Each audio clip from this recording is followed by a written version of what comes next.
메리 크리스마스. 임마누엘의 은혜와 기쁨이 여러분 위에 충만히 넘치시기를 바랍니다. 예수님께서 태어나시던 시대 세계사의 현실은 굉장히 냉혹했습니다. 로마의 제2차 삼두 정치를 이끌었던 옥타비아누스가 최대 라이벌인 안토니우스를 물리치고 로마 최고의 권력자가 됩니다. 그렇게 그는 로마 최초의 황제로 등극하면서 절대 권력을 소유하게 됩니다. 그의 칭호도 바뀌어요. 가이사 아구스도, 존엄자라는 뜻입니다. 자신을 신격화하고 그때부터 자신을 주창하던 팍스 로마나, 로마의 평화의 시대를 이끌게 됩니다. 아이러니한 것은 그 평화가 힘과 무력이 지탱해줘야만 유지되는 평화였습니다. 모순이죠. 그런 시대에 황제 아구스토가 전국에, 이 제국의 전국에다가 인구조사 칙령을 발표합니다. 오늘 본문 읽지 않으셨지만 2장 1절을 한번 보시면, 그때에 가이사 아구스토가 영을 내려 천하로 다 호적하라 하였으니 세금과 징집을 가능케 하는 인구조사만큼이나 피지배국을 통제하고 충성을 강요하는 수단은 또 없을 겁니다. 이런 분위기에 맞춰서 피지배국들의 통치자들도 자발적으로 인구조사를 감행합니다. 그러면서 로마 황제에 대한 충성심을, 그리고 자신의 출세와 명예와 그리고 정치 생명을 더 확고히 할 수 있기 때문에 자발적으로 나섭니다. 이것이 예수님께서 오시던 그때의, 그 시대의 대세였고 분위기였습니다. 로마 권력 앞에 엎드리고 황제의 권세 앞에 복종하는 세상이었다, 그 말이죠. 이런 배경 속에서 예수님께서 탄생하시는데, 오늘 본문에서도 마리아와 요셉이 그 황제의 명령에 따라서 호적 신고하려고 갑니다. 고향으로 향하게 되는데, 이제 이들에게 어떤 일이 벌어지는가? 오늘 성경의 이 카메라 렌즈가 예수님이 탄생하시는 그 현장을 중심으로 그 주변을 이렇게 비춥니다.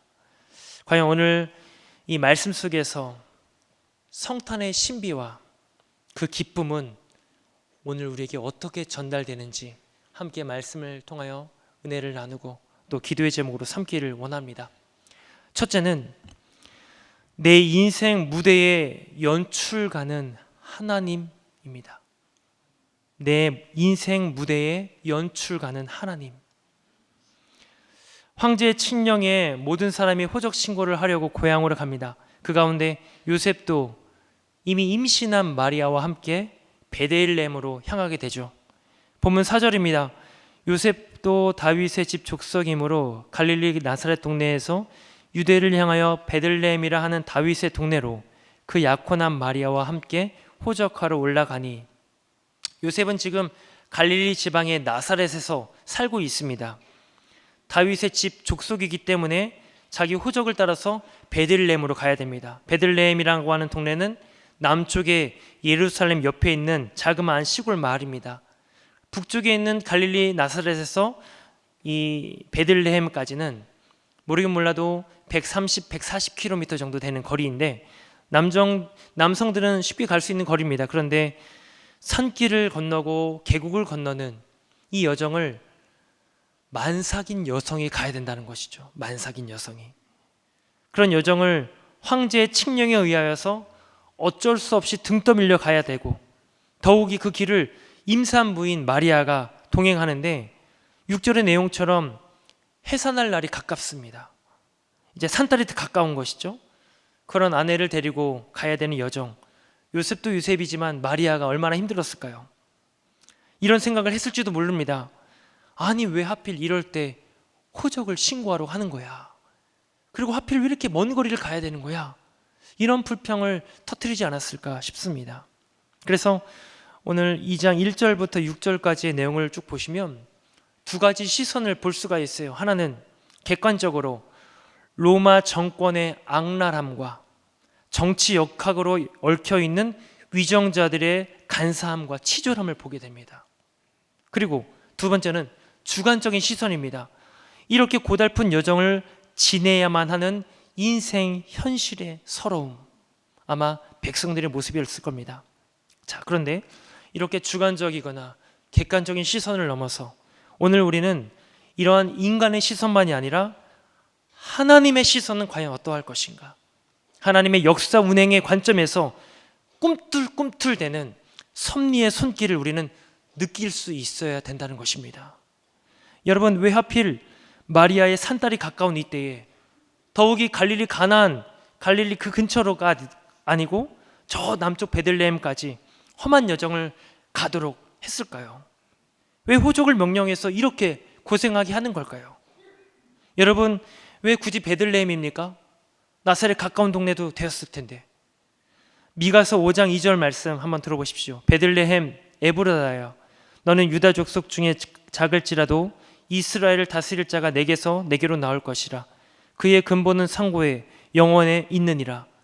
성경도 베들레헴이 작은 고을이라고 인정합니다. 그런데 여러분 아시듯이 이 베들레헴에서 일찍이 누가 태어났습니까? 다윗이 태어났습니다. 여러분, 이스라엘의 영원한 별 다윗 왕이 태어났다는 것이죠. 작은 산골 마을이라 하더라도 거기에서 왕이 나오고 대통령이 나오면 그 마을은 뜨고 유명해지는 겁니다. 하물며 하나님께서 이 베들레헴을 다윗만이 아니라 그의 후손을 통해 오실 인류를 구원할 다스릴 메시아가 오시게 하겠다는 것이죠. 그래서 하나님은 이 베들레헴을 주목해 보시는 것이고 그 베들레헴으로 약속과 계획을 따라서 요셉과 마리아로 하여금 먼 거리지만 가게 하시는 겁니다. 자, 베들레헴이라고 하는 그 공간도 있지만 하나님께서는요, 마리아의 출산이라고 하는 시간도 맞추십니다. 본문 6절을 한번 다시 보시면 거기 있을 그때에 해산할 날이 찹니다. 베들레헴에 도착해서 아마도 시간적인 여유가 있었다라고 한다면 이 요셉의 친족을 찾았을 것 같아요. 그래서 친족의 도움을 통하여서 편안하게 출산도 했을 겁니다. 그런데 출산을 위해서 전전긍긍하면서 여관을 찾은 것을 보니까 베들레헴에 도착한 지 얼마 되지 않아서 바로 출산을 했던 것 같아요. 마치 하나님께서 베들레헴에 들어가기만을 기다리는 양, 들어가자마자 마리아의 태를 여십니다. 그래서 아기를 출산하게 합니다. 그러니까 하나님은 출산이라고 하는 시간과 베들레헴이라고 하는 그 공간을 정확히 맞추셔서 그 땅에 예수 그리스도를 보내셨다라는 것이죠. 그러면서 뭘 증명하고 싶은 걸까요? 하나님의 진리의 말씀, 구약에서부터 선포되어 왔던 그 말씀이 진짜라고 하는 것을, 진리라고 하는 것을, 그리고 성취되었다라고 하는 것을 하나님은 드러내고 싶으셨던 것입니다. 사실 여러분, 하나님께는 시공간의 의미가 있을까요? 없을까요? 없습니다. 천년이 하루같이 하나님은요, 온 세상 만물에 거하시는, 시공간의 의미가 없습니다. 그런데도 불구하고 왜 전능하신 초월자 되신 하나님께서 시간과 공간의 제한 아래에 메시아를 보내셨을까요? 신화 속 이야기처럼 딱 번개가 칠 때 짠! 하고 나타나서 메시아가 등장해도 됐을 텐데 왜 굳이 이러한 과정과 시공간의 제약을 받으면서까지 예수 그리스도를 보내셨을까요? 우리를 위해서입니다. 우리를 위해서, 시공간의 제약을 받고 그 가운데 이해할 수밖에 없는 우리를 위해서, 그렇게 함으로써 우리를 예수 그리스도로, 하나님의 말씀으로 믿게 하기 위하여 그렇게 보내셨다는 것입니다. 결국 그것은 우리를 구원받게 하기 위한 하나님의 계획이었습니다. 그렇게 하나님께서는 시공간의 제한 아래 그 성취를 이루셨습니다. 그 실체가 무엇이고 그분 자체가 누가가 되십니까? 바로 예수 그리스도가 되십니다. 인간의 몸 안으로, 시공간의 제한 안으로 오신 분. 그래서 여러분, 대답도 똑같아요.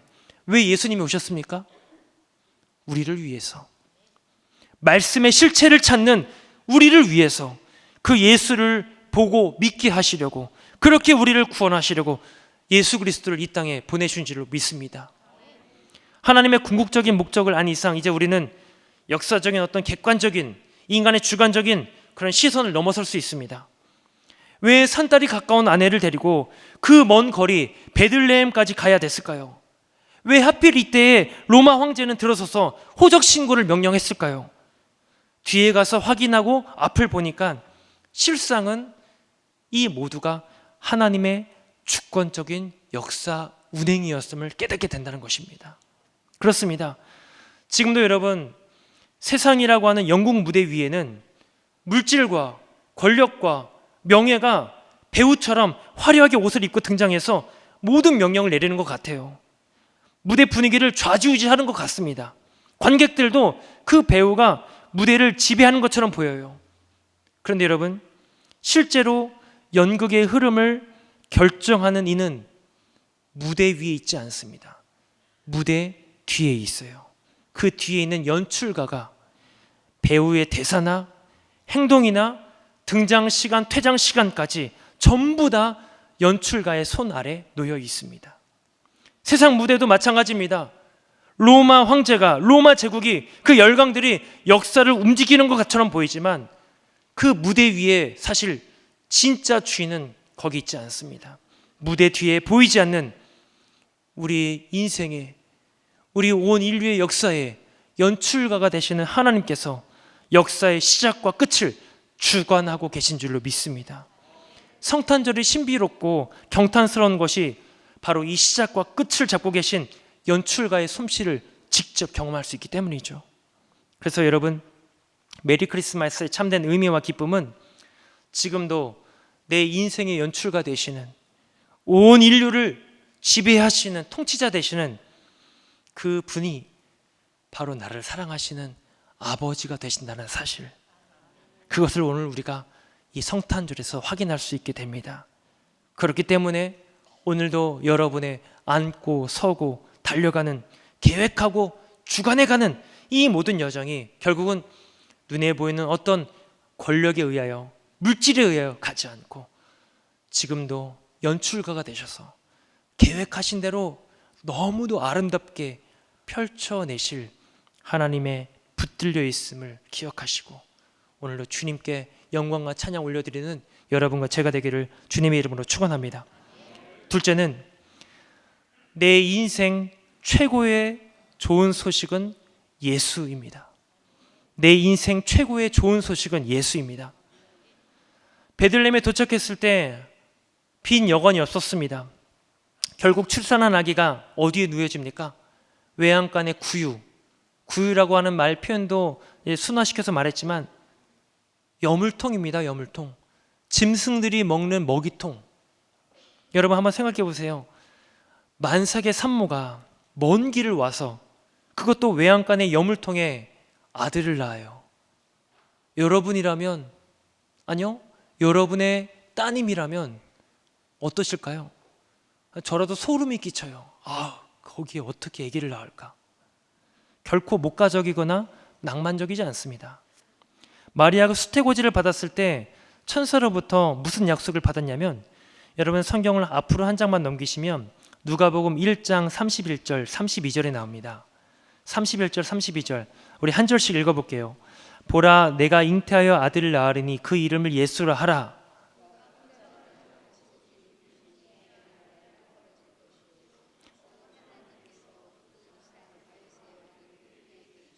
아멘. 그가 큰 자가 되고 지극히 높으신 이의 아들이라 불린답니다. 조상 다윗의 왕위를 주신답니다. 지금 여물통에 누인 아이의 모습과 그 내용은 전혀 상관없어 보여요. 지금 로마 황제 아구스도는 자신을 신의 아들이라 선전하는 그 시대에 메시아라 불리는 이 아기는 그저 더럽기 짝이 없는 짐승의 여물통에 누워 있습니다. 이게 무슨 높으신 이의 아들이고 다윗의 왕위를 잇는다는 얘기입니까? 그런데 여러분, 우리가 여기서 놓치지 말아야 될 관점이 있습니다. 그래서 세상은 그를 진정한 왕으로 알아보지 못했다는 것이에요. 짐승의 여물통에 왕 중의 왕이 태어날 줄 몰랐다는 것이죠. 그렇게 예수님은 세상이 알아보지 못하는 가운데 그런 모습으로 오셨고, 그렇게 하나님의 나라는 이 땅에 임했습니다. 사람들이 인식하지 못하고 알아보지 못하는 그 틈새로 미랄이 하나님의 나라가 살짝 떨어져서 이 땅에 임했다는 것이에요.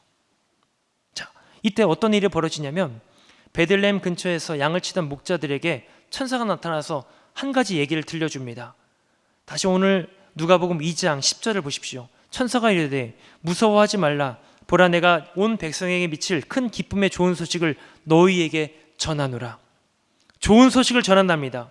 좋은 소식이라고 하는 말이 많이 들어보셨을 거예요.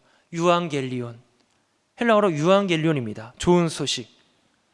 이 표현은 사실 새로운 황제가 등극할 때나 로마가 전쟁에서 승리했을 때 그때 전파되는 소식, 뉴스가 유앙겔리온입니다. 좋은 소식이에요.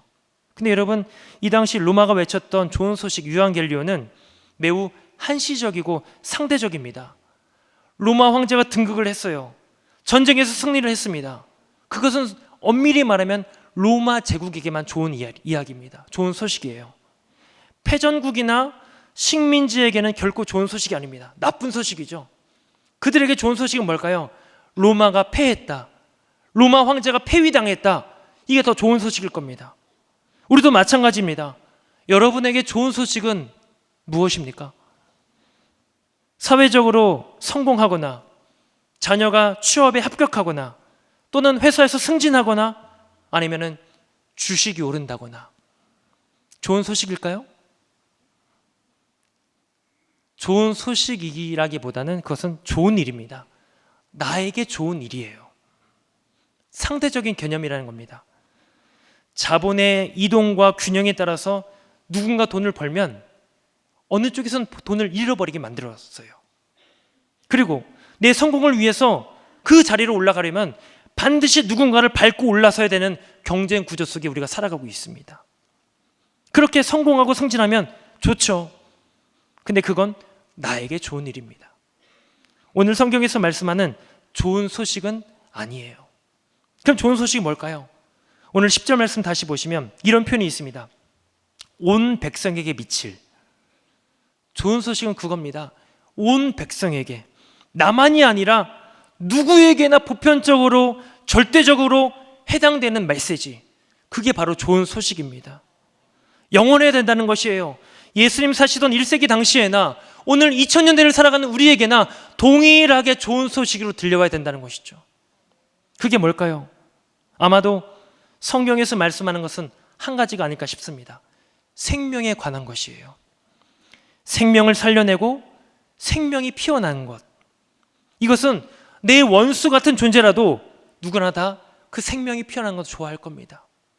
인류만이 아닐 겁니다. 온 피조 세계가 바라는 것이에요. 생명이 피어나는 것. 자, 그러면 오늘 본문에서 그 좋은 소식은 과연 뭘까요? 오늘 11절 말씀 우리 한번 같이 읽겠습니다. 오늘 다윗의 동네에 너희를 위하여 구주가 나셨으니 곧 그리스도 주시니라. 아멘. 여기에 우리 기독교 신앙의 가장 중요한 핵심 세 가지 개념이 다 담겨 있습니다. 구주가 나셨답니다. 구주, 소테르라고 하는 헬라어입니다.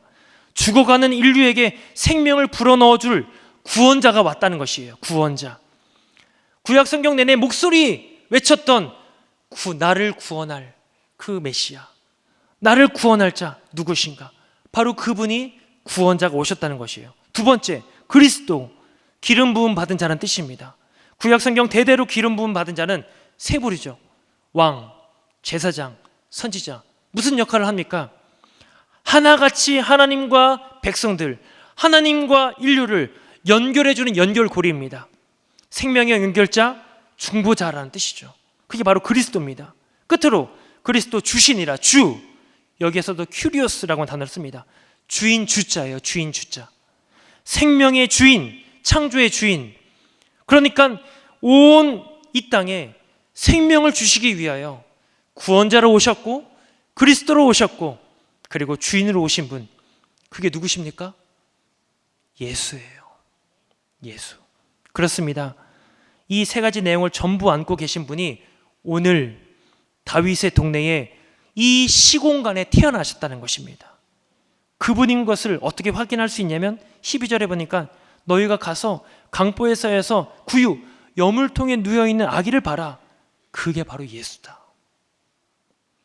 바로 그분이, 그 아기가 구원자로 오셨고 나의 주인이 되시고 나의 예수 그리스도가 되신다라는 사실입니다.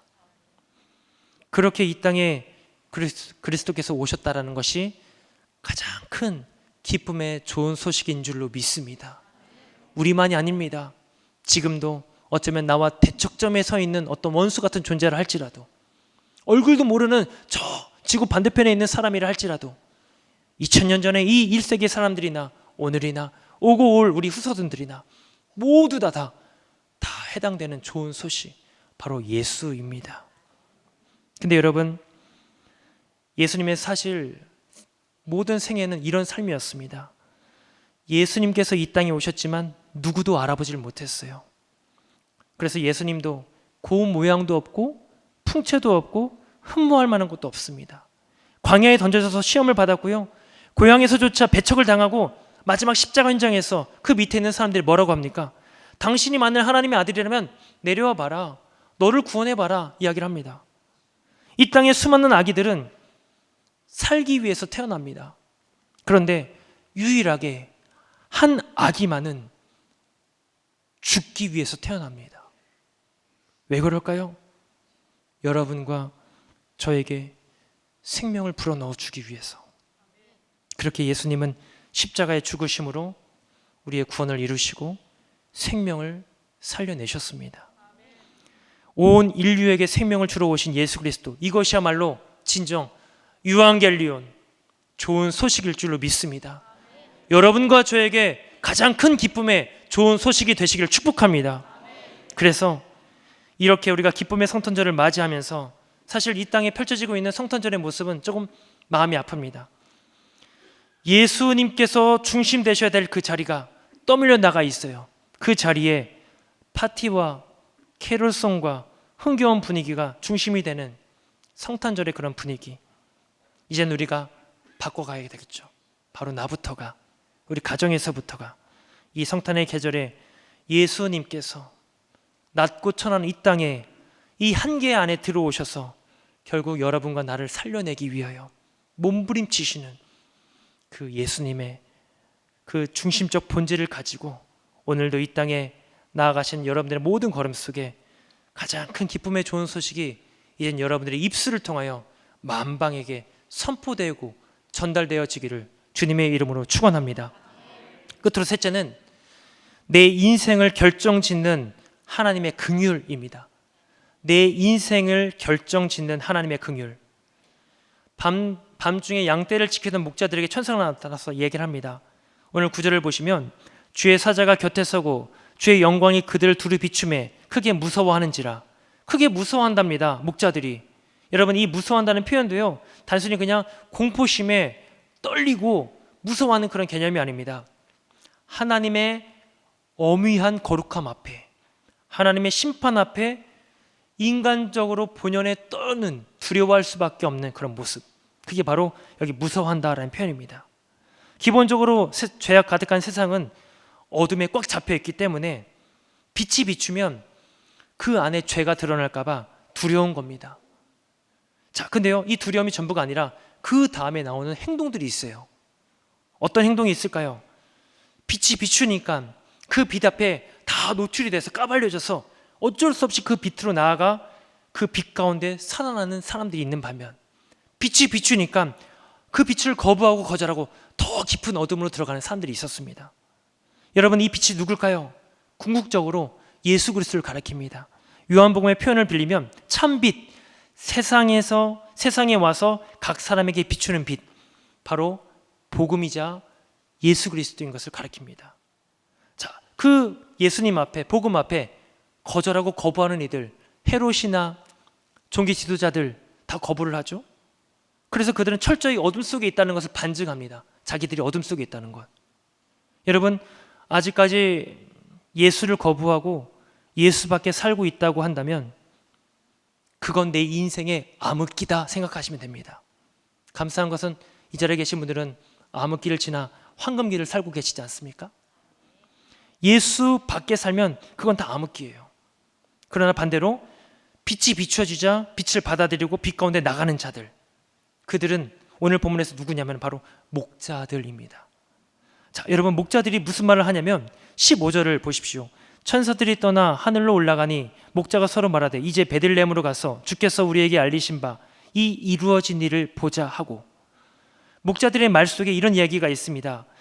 지금 좋은 소식을 천사가 전해줬는데 그 천사라고 하는 표현이라고 말하지 않고 누가 전해줬냐고 말하냐면요, 주께서 우리에게 알리신 바, 즉 천사의 메시지가 하나님께로부터 왔다라고 인정을 합니다.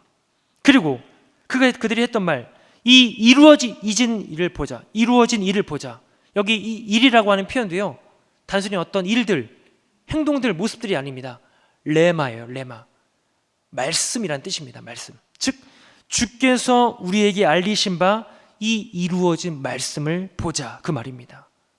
비록 천사가 얘기를 들려줬지만 목자들은 그 말씀하신 분이 하나님인 것을 믿었어요.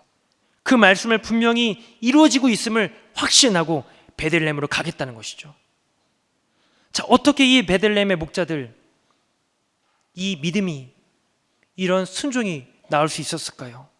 결국 그들은 베들레헴, 예수님이 태어나신 곳으로 가서 인류 최초의 아기 예수님을 배움는, 경배하는 목격자 예배자들이 됩니다.